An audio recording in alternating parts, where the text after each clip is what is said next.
Bismillahirrahmanirrahim. Assalamualaikum warahmatullahi wabarakatuh. Teman-teman sekalian, kita hari ini akan lanjutkan sharing dan konten tentang libatin Allah.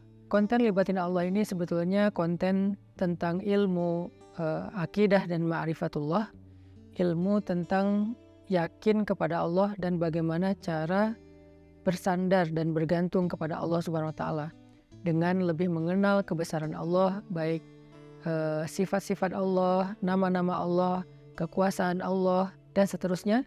Sehingga dengan kita belajar ma'rifatullah ini, kita jadi tahu bagaimana harusnya kita berinteraksi dengan Allah. Kaifa nata'amal ma'allah fi hayatina.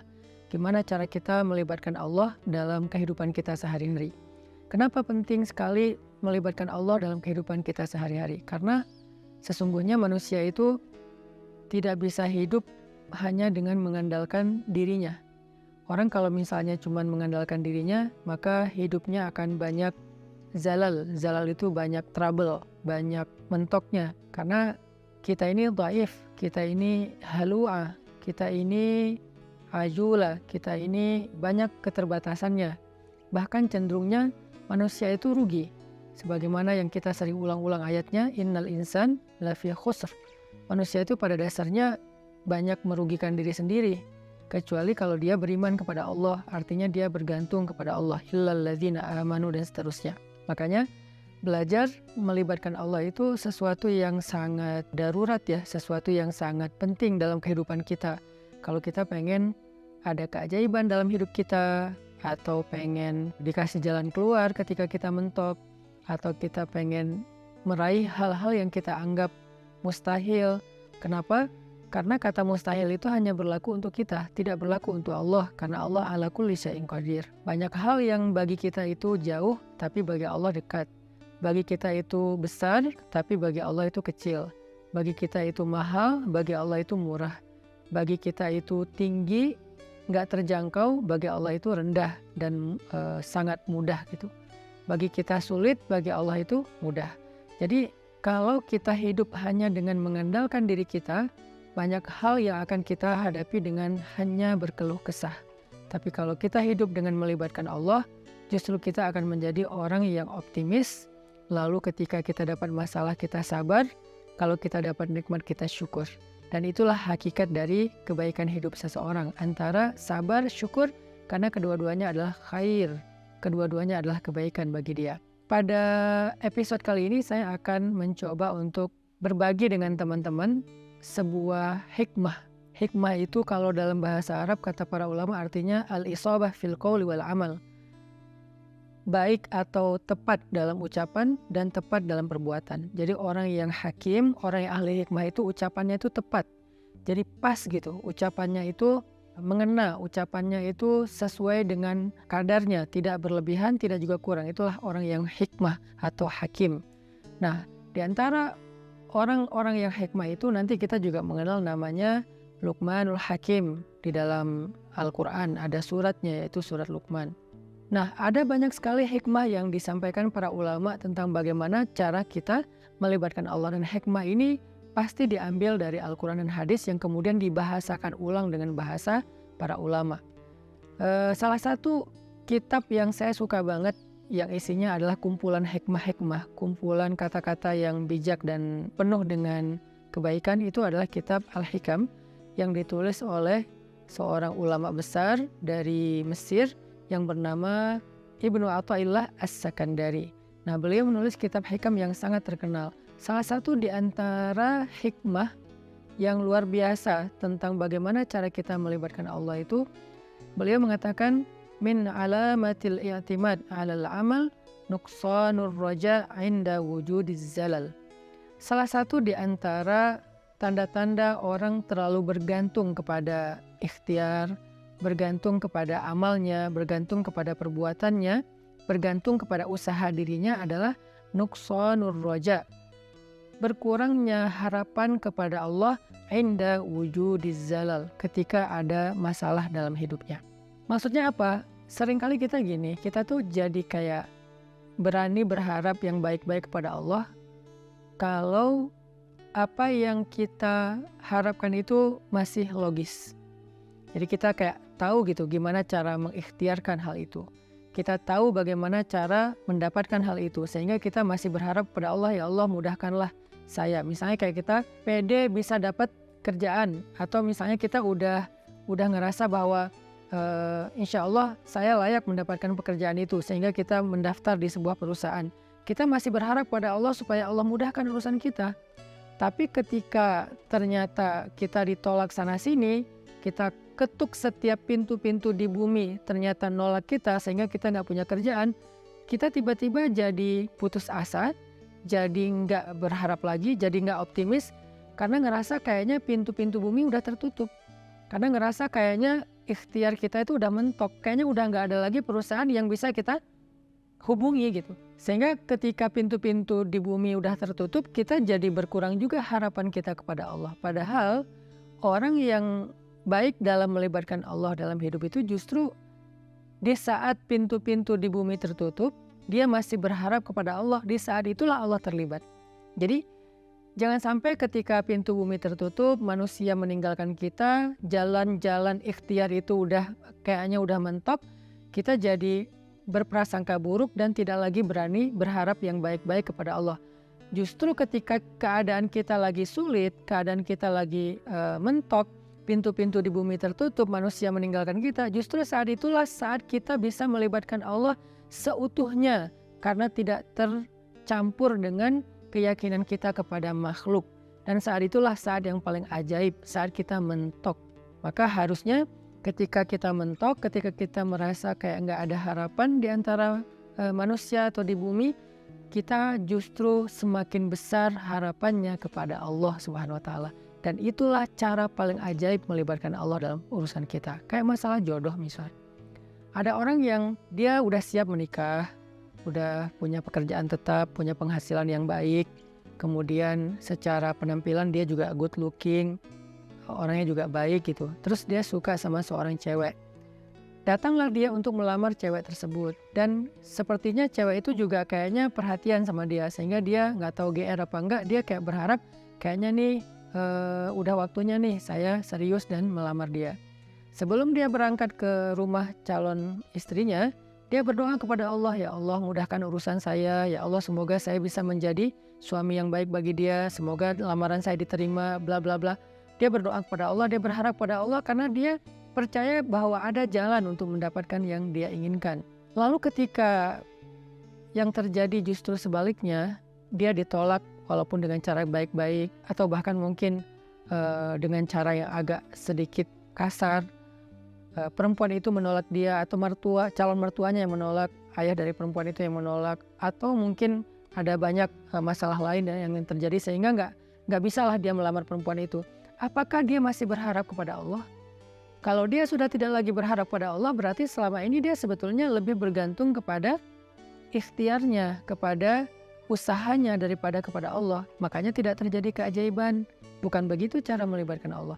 Justru ketika lamarannya ditolak, saat itulah dia bisa mengandalkan Allah seutuhnya. Karena tidak bisa lagi mengandalkan good looking, gak bisa lagi mengandalkan mapan, gak bisa lagi mengandalkan ikhtiar-ikhtiar manusiawi. Saat itulah dia seutuhnya bisa mengandalkan Allah, dan itulah cara melibatkan Allah untuk mendapatkan keajaiban dalam hidup. Sehingga jangan berputus asa dan jangan nyerah. Kalau nggak bisa mengetuk pintu hati manusia, maka ketuklah pintu rahmat Allah Subhanahu wa Ta'ala. Dan Allah lah yang membolak-balikan hati. Kalaupun nggak perempuan itu, Allah akan gantikan dengan perempuan lain yang lebih baik daripada dia untuk kita. Artinya nggak boleh berhenti berharap kepada Allah. Justru berharap kepada Allah di saat kita sedang sulit, itulah cara paling ajaib mendatangkan keajaiban Allah Subhanahu wa Ta'ala. Ada nasihat dari kisah Nabi Yusuf alaihissalam di dalam surat Yusuf, ketika Nabi Yakub meminta kepada anak-anaknya mencari Nabi Yusuf dan mencari adik mereka yaitu Bunyamin. Nabi Yakub bersabda, "Ya bani yadhhabu fatahassasu min Yusuf wa akhihi فتحسسوا من يوسف وأخيه ولا تيأسوا من روح الله إنه لا ييأس من روح الله إلا القوم الكافرون.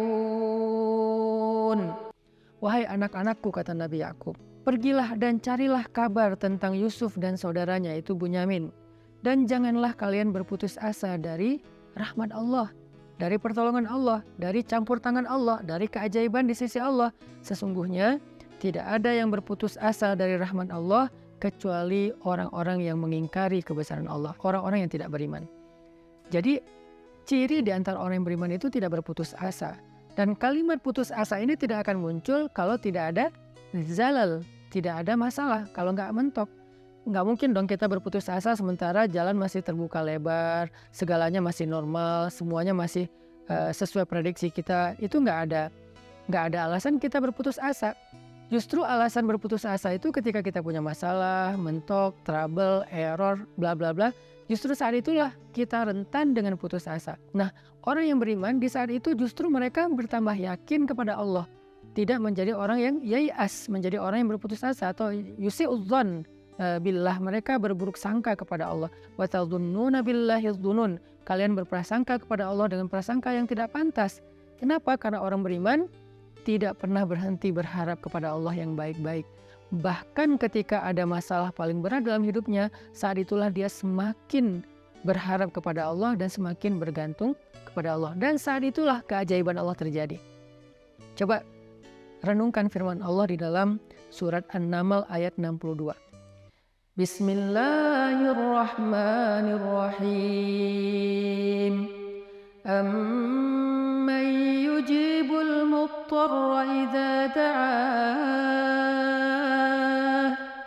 amman yujibul muttarra idza da'ahu wa yakshifus su' wa yaj'alukum khulafa'al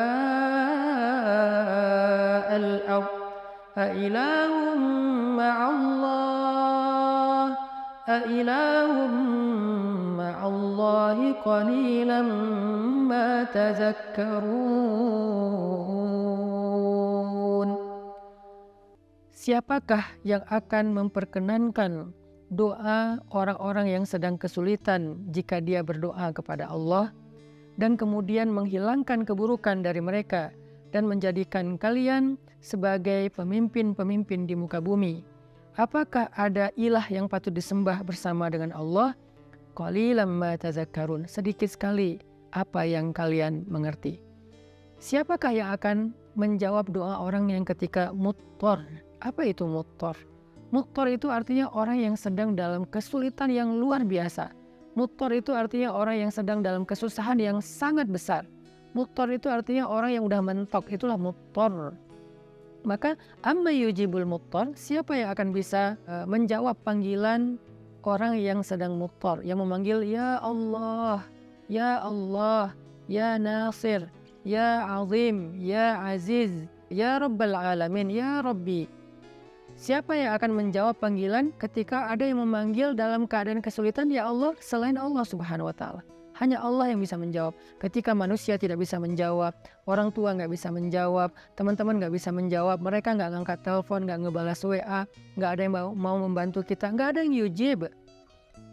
La ahad yujibuna, tidak ada satupun yang menjawab kita. Faman yujibul muttar, siapa yang menjawab kita ketika dalam keadaan muttar seperti itu? Allah.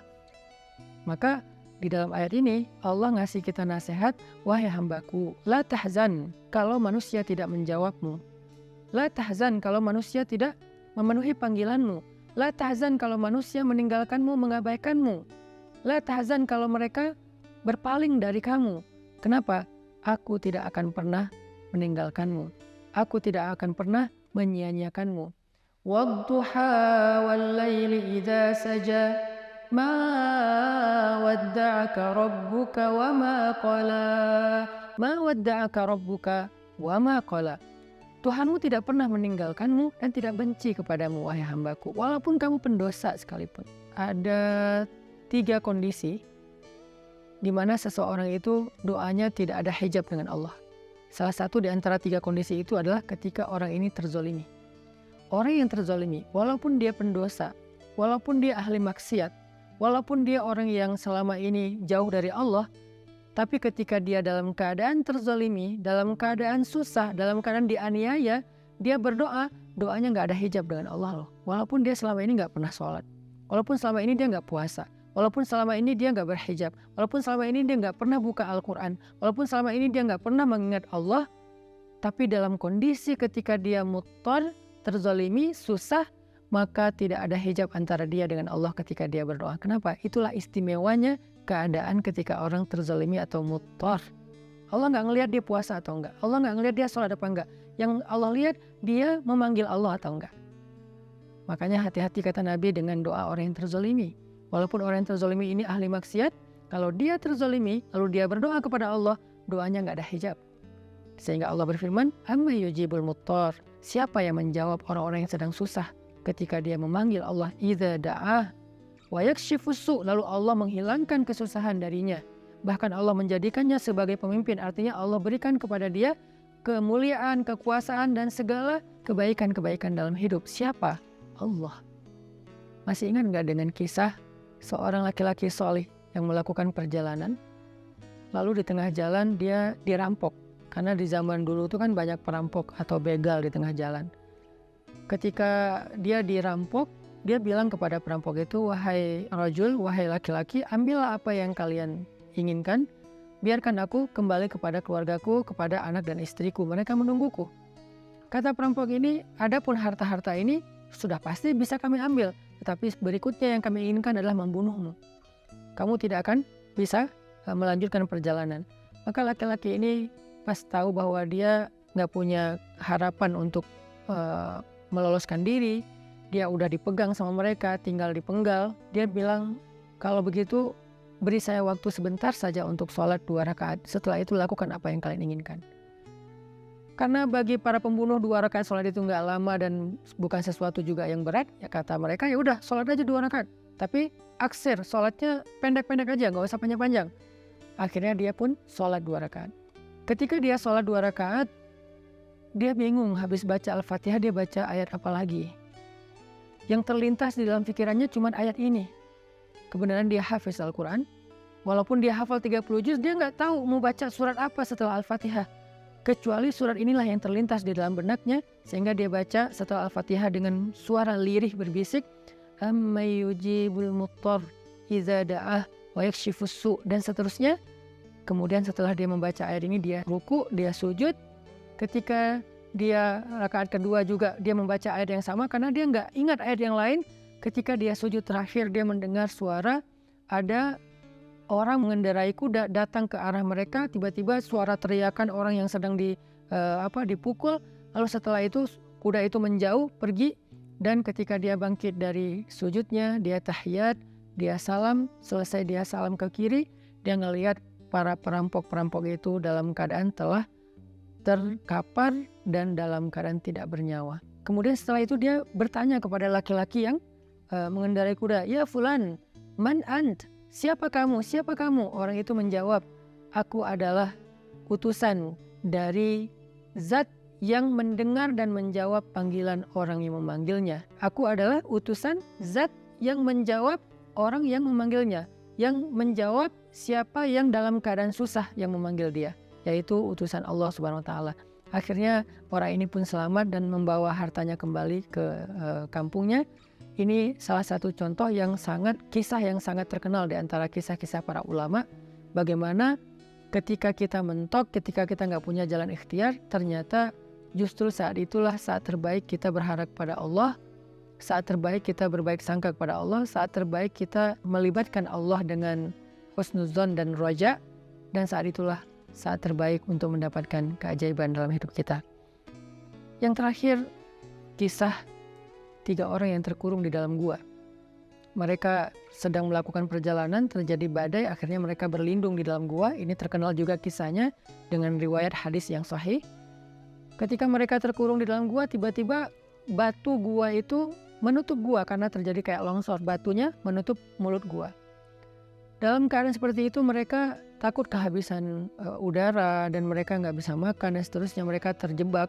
Tiba-tiba masing-masing berdoa dengan tawasul kepada amal-amalnya di masa lalu. Ada yang bertawasul dengan birrul walidain, ada yang bertawasul dengan sifat amanah dan adil, ada yang bertawasul dengan sifat takwa meninggalkan dosa. Sehingga singkat cerita, setelah mereka meminta kepada Allah dan bertawasul dengan amal-amal mereka, mulut gua itu terbuka, batunya bergeser dan mereka pun selamat. Kenapa ini bisa terjadi keajaiban kayak gini? Mereka udah mendorong batu itu tapi tidak sanggup. Artinya ikhtiarnya udah mentok. Apakah mereka berputus asa? Enggak. Saat itulah mereka melibatkan Allah secara utuh dan melihat keajaiban Allah Subhanahu wa taala. Maka kembali kepada hikmah dari Imam Ibnu Athaillah As-Sakandari, min alamatil i'timad 'alal amal nuqsanur raja' inda wujudiz zalal. Di antara ciri-ciri orang yang masih bergantung kepada perbuatannya, ikhtiar dan usahanya adalah berkurangnya harapannya kepada Allah ketika terjadi masalah dalam hidupnya. Maka jangan pernah berkurang harapan kita kepada Allah. Justru ketika kita punya masalah dalam hidup dan kita ngerasa tidak ada jalan di antara jalan-jalan di bumi, kita menjadi lebih berharap kepada Allah dan yakin dengan jalan-jalan yang lebih baik yang ada di langit, insya Allah. Barakallahu fikum. Wassalamualaikum warahmatullahi wabarakatuh.